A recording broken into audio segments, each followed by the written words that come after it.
Hello दोस्तों, नमस्कार। स्वागत करता हूं आप सभी का अपनी इस नई वीडियो में। आज इस वीडियो में हम लोग एक पथिया डोंगल महुआ जो कि एक कविता संकलन है और इसके प्रश्न उत्तरों को करेंगे। ठीक है। इसके पहले वाले वीडियो में मैंने आपको इसका अर्थ भी बताया था, सारे कविताओं को पढ़कर भी सुनाया था। आज हम लोग प्रश्न उत्तर को देखेंगे, यहाँ से कैसे प्रश्न बनते हैं। डोंगवैया का मतलब क्या होता है? संकलन करता या फिर संपादक। ठीक है। संपादक कौन है? संतोष कुमार महतो जी इनके संपादक हैं। प्रकाशक कौन है? रामधन प्रकाशन गंगजोरी। ठीक है।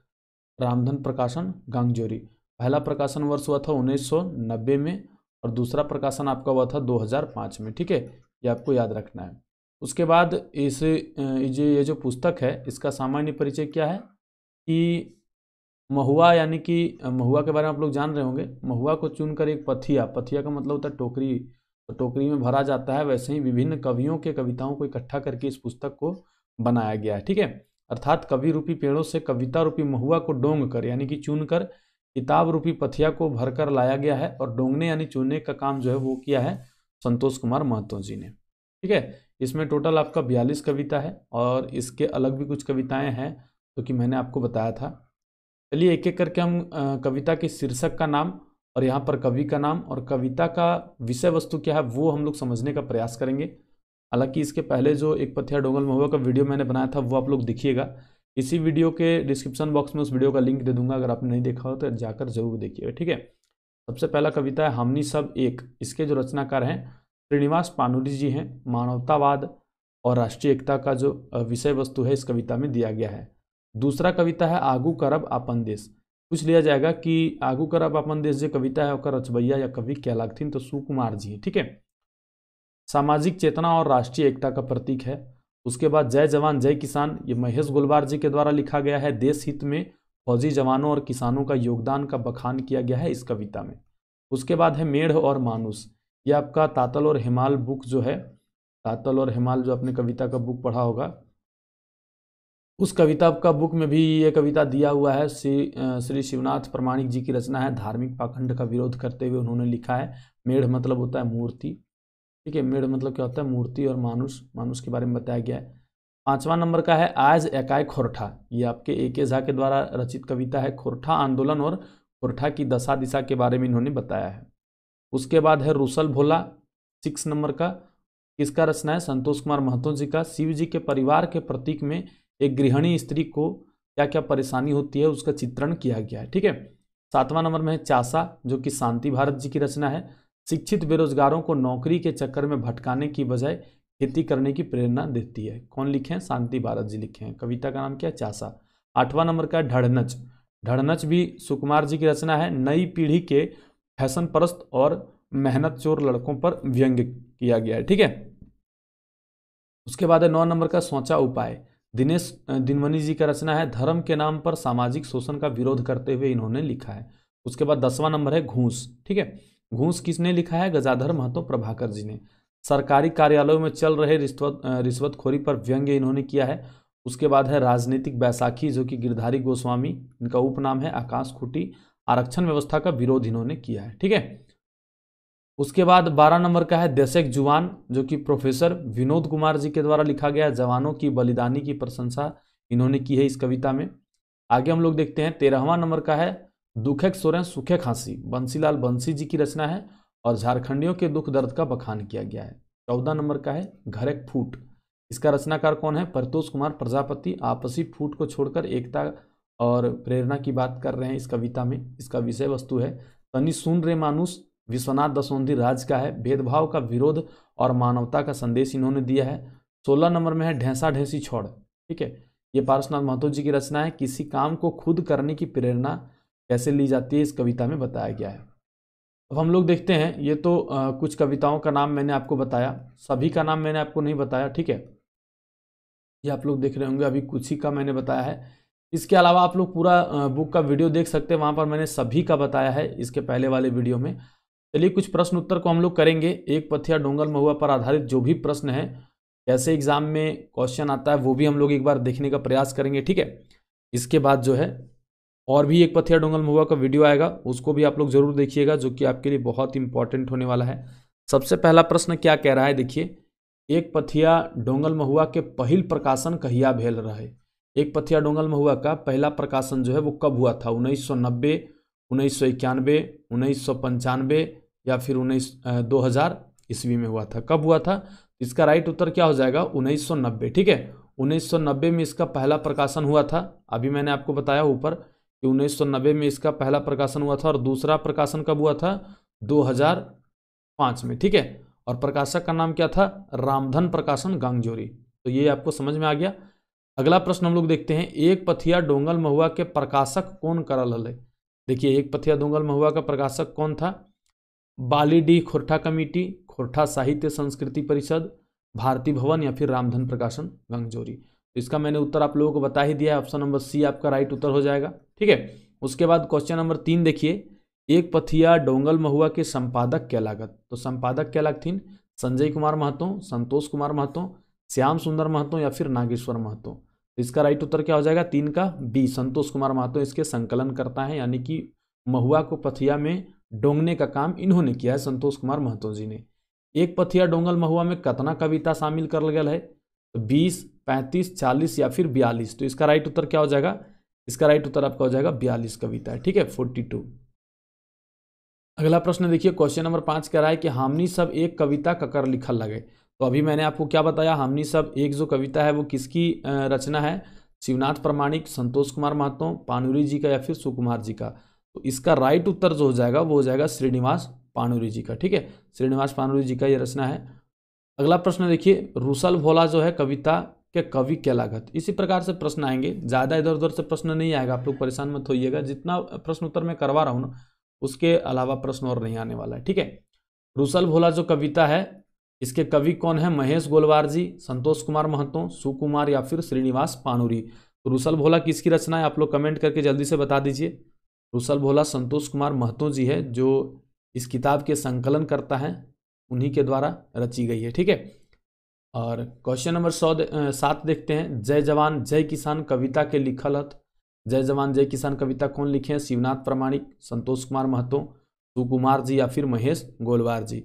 तो ये किसकी रचना है? ये आपका हो जाएगा महेश गोलवार, जो कि उड़ीस महत्तम का रचनाकार हैं महेश गोलवार जी, वही उन्होंने ही लिखा है। ठीक है, ये भी आपका सही हो जाएगा, 7 नंबर का डी।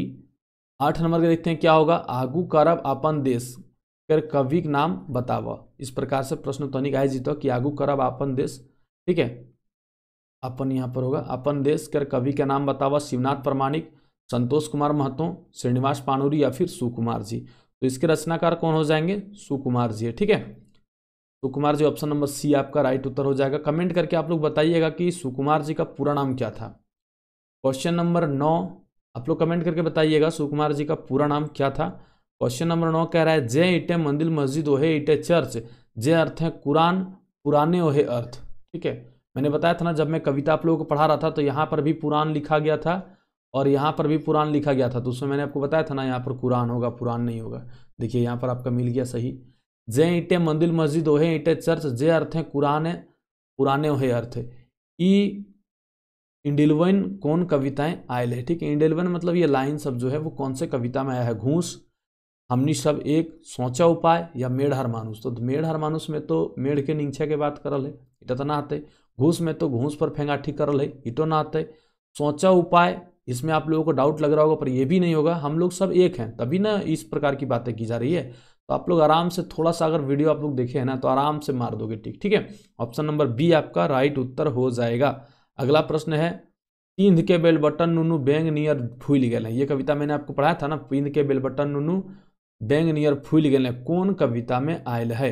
ढड़नच, हमनी सब एक, सोचा उपाय या मेढ़र मानुस। तो देखिए आराम से बना लीजिएगा आप लोग, ये सब ढड़नच का बात किया जा रहा है यहाँ पर। ठीक है, हमनी सब एक नहीं होगा, सोचा उपाय नहीं होगा, मेढ़ और मानुस भी नहीं होगा, क्या हो जाएगा? ढड़नच, ऑप्शन नंबर ए। ठीक है, ढड़नच कर रहा है तब ना इस प्रकार से व्यंग्य किया गया उस पर। 11 नंबर का क्वेश्चन कह रहा है, हमू लागो चासा के बेटा हमू करब चास, कौन कविता के अवसरान लगे? ये कौन सा कविता का है? हमनी सब एक का हो सकता है क्या? सोचा उपाय का हो सकता है, मेढ़ मानुस का हो सकता है, ये तो चासा का बात कर रहा है, चासा का ही होगा, ऑप्शन नंबर ए। तो अगर आपने 1-2 बार पढ़ा है ना तो कोई दिक्कत नहीं, आप आराम से सब टिक कर दोगे। क्वेश्चन नंबर 12 है, तोय जुआन देशक शान, तोय सपूत देशक मान, देशक लेल माटी खातिर करे तोय लहुक दान। ये किसका रचना है? ये कविता खेचा कवि और कविता का नाम बतवा। ढड़नच कविता है सुकुमार जी का? बिल्कुल नहीं है। हमनी सब एक का है क्या, ये भी नहीं है। मेढ़ और मानुष का है क्या, ये भी नहीं है। देश एक जुबान का है, और इनके रचनाकार हैं प्रोफेसर विनोद कुमार जी, ठीक है, प्रोफेसर विनोद कुमार जी। तो ये आपका राइट उत्तर हो जाएगा। देखिए आप लोग जैसे ऊपर वाला पढ़ रहे हो ना, तो आपको आराम से ये सब पकड़ में आ जाएगा, ठीक है। मैंने आपको क्या बताया था कि कुछ भी नहीं दे देगा, कि कुछ भी ऐसा लिख देगा और यहाँ पर नहीं पूछ देगा कि ये लाइन कौन से कविता का है, ठीक है। आपको ऐसा ही पूछा जाएगा कि आप लोग आराम से बना लोगे। लेकिन बट इसमें क्या कारण है, इसमें किंतु परंतु आपको करना होगा भाई, 2 से 3 बार आपको कविता को पढ़ना होगा, वीडियो को देखना होगा, तभी आप समझ में आएगा आपको। क्वेश्चन नंबर 13 है, देखेक दुखेक सुरें सुखेक हंसी और छुनु मुनु नुनी हमर चलई थापाई थुपुई। ये जो कविता है ये ककर लिखल कविता लगे। तो दोनों एक ही आदमी का लिखा होगा, तब ना यहाँ पर 4 ऑप्शन दिया एक ही चुनने के लिए। किसका लिखा हुआ है आप लोग कमेंट करके जल्दी बताइए। शिवनाथ प्रमाणिक जी का, बंसीलाल बंसी जी का, सुकुमार जी का, या फिर श्रीनिवास पाणुरी जी का।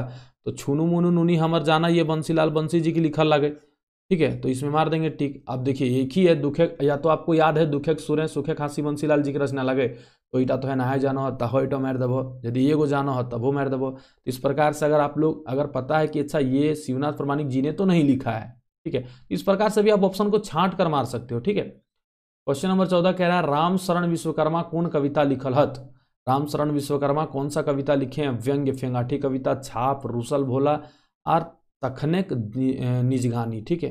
कौन सा कविता राम शरण विश्वकर्मा जी के द्वारा लिखा गया है, ऑप्शन नंबर ए आपका व्यंग्य, ठीक है, फेंगाठी कविता, ऑप्शन नंबर ए आपका राइट उत्तर हो जाएगा। उसके बाद घरक फूट ककर लिखल कविता आ गई, ठीक है। घरक फूट जो कविता है वो किसका लिखा गया है, परितोष कुमार प्रजापति, संतोष कुमार महतो, सुकुमार जी का, या फिर महेश गोलवार जी का। तो इसका राइट उत्तर क्या हो जाएगा, घरक फूट जो लिखल है प्रजापति जी के द्वारा लिखल है, Paritosh Kumar Prajapati, option number A आपका राइट उत्तर हो जाएगा। अगला प्रश्न देखते हैं, क्वेश्चन नंबर 16 क्या कर रहा है, महुआक भनिता, ठीक है। महुआक भनिता जो रचना है वो कविता के कवि के नाम की लागे, रचनाकार के नाम बतवा। शिवनाथ प्रमाणिक, अतुल चंद्र मुखर्जी, महेश गोलवार, संतोष कुमार महतो। तो इसका राइट उत्तर क्या हो जाएगा, अतुल चंद्र मुखर्जी ने लिखा हुआ है महुआक भनिता। याद रखिएगा महुआक भनिता अतुल चंद्र मुखर्जी, इसको 5 बार मेरे साथ पढ़िए। महुआक भनिता अतुल चंद्र मुखर्जी, महुआक भनिता अतुल चंद्र मुखर्जी, इस प्रकार से आप लोग याद कर लीजिए, ठीक है। बहुत इंपॉर्टेंट प्रश्न है ये सब। विश्वनाथ दसौंधी राज कौन कविता लिखल हत, तनी सुन रे मानुष, हमनी सब एक, सोचा उपाय, मेढ़ हर मानुष। तो मेढ़ और मानुष तो शिवनाथ प्रमाणिक जी के द्वारा लिखा गया, ये तो नहीं होगा, तो चलो एक तो हम लोग छांट दिए। उसके बाद देखते हैं हमनी सब एक। हमनी सब एक किसकी रचना है, हमनी सब एक अभी मैंने आपको बताया था कि पाणुरी जी की रचना है। तो यहाँ से आप लोग 2 को तो आराम से 50-50 कर दिए ना जी, 2 को तो 50-50 कर दिए।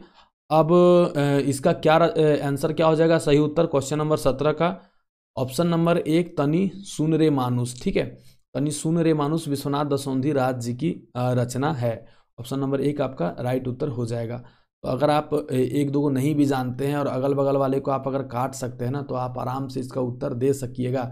ढेसा ढेसी जो है, ढेसा ढेसी छोड़, ये कौन से, ये जो कविता है इनके रचनाकार कौन है, शिवनाथ प्रमाणिक, गतिलाल राजहंस, पारसनाथ महतो, या फिर महेश गोलवार जी। तो इसके रचनाकार कौन है, ढेसा ढेसी छोड़ कविता के रचनाकार के लगथिन, आपका सही उत्तर हो जाएगा option number C Parasnath Mahto ji, ठीक है। पारसनाथ महतो जी इसके रचनाकार हैं, ढेसा ढेसी छोड़। अच्छा, ढेसा ढेसी छोड़ पारसनाथ महतो जी लिखे हैं, और इसमें क्या प्रेरणा दी है उन्होंने प्रेरणा दिया है कि किसी काम को कैसे हम लोग खुद करना चाहिए, हम लोग को अपना काम जो है खुद करना चाहिए, ठीक है। उसके बाद अगला प्रश्न है, कोयला आर चार कविता ककर लिखल लगे, क्वेश्चन नंबर 19, कोयला आर चार कविता के लेखक क्या लागत, ठीक है। शिवनाथ प्रमाणिक, सचिन कुमार महतो, महेश गोलवार, या फिर अतुल चंद्र मुखर्जी। इसका राइट उत्तर क्या हो जाएगा, option number B Sachin Kumar Mahato इसके रचनाकार हैं। कोयला आर चार के रचनाकार कौन है, सचिन कुमार महतो, ठीक है। अगला प्रश्न देखिए, क्वेश्चन नंबर 20 है, किताबे हमें कवि नाय ककर लिखल कविता लागे, शिवनाथ प्रमाणिक जी के, दिनेश दिनमणि के, एके झा के, शांति भारत के। ये बहुत आसान है और बहुत इंपॉर्टेंट भी है, ये आपका एके झा का होगा, ठीक है। ऑप्शन नंबर बी, ठीक है, ऑप्शन नंबर सी एके झा का आपका हो जाएगा, एके झा का रचना है।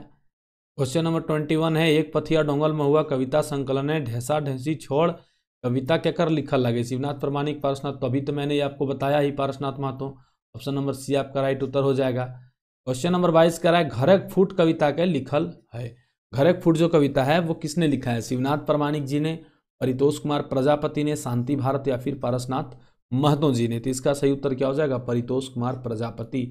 Option number B Paritosh Kumar Prajapati आपका राइट उत्तर हो जाएगा। आप लोग इस वीडियो को शेयर जरूर कीजिएगा दोस्तों, और वीडियो को लाइक करना मत भूलिएगा। कम से कम जितने लोग देखते हैं उतने लोग लाइक शेयर कमेंट करके जाइएगा, ठीक है। और फिर मिलते हैं किसी नए वीडियो में, तब तक के लिए धन्यवाद। जय हिंद, जय भारत।